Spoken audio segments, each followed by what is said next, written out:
Basically, I'm going to talk about this shift knob. It is 3D printed by my buddy of mine, and it's in like a dark red to kind of like match the interior. In today's video, I'm going to be testing this out, making sure that it's good to shift and row and like see if it's going to break or snap, okay? To kind of compare it in terms of like weight, it's not going to be like a weighted shift knob, but it is pretty heavy because it is solid from here to here. Kind of like compared to like my Galaxy Note 8, it's around like 3/4 the weight.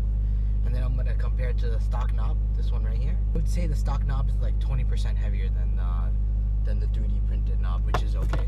But it's, of course, it's like way lighter than this Blox weighted knob that I have. Alright, let's get some POV of the drive today and let's see how it is, alright? Let me just quickly show you the throws. It's like this. Pretty good. Reverse is a little janky, it's like this. Just gotta pull it up.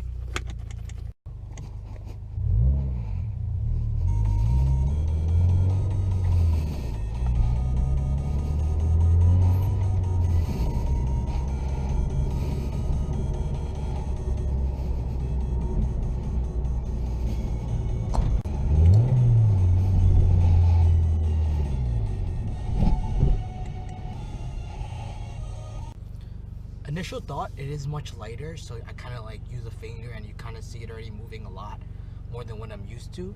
Usually that'd be weird if it was just a circle knob, it kind of be like too light. Because it is a stick, it's actually much kind of more fluid, and it does feel pretty nice to kind of like be up here.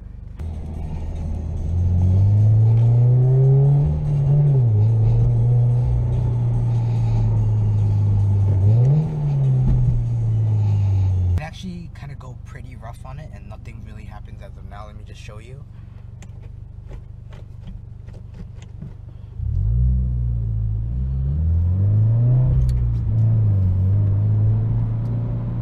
Alright guys, so here's gonna be a quick conclusion. Alright, I kind of just drove it a little bit rougher. As you can see, it's actually off right now because basically when you're driving rough, it kind of bends when you're pulling and you're rowing, because it is plastic at the end of the day, so it does bend and it's not like stainless steel or anything. But yeah, so I'd say it's good for daily driving, but don't expect to kind of shift it rough. And if you are gonna shift it rough, make sure you bring it lower back down to kind of like a normal size, like hold the bottom of it. Alright, so that's kind of gonna be it for today. Let me know if you have any questions. If you don't, smash that like button and I'll see you next time.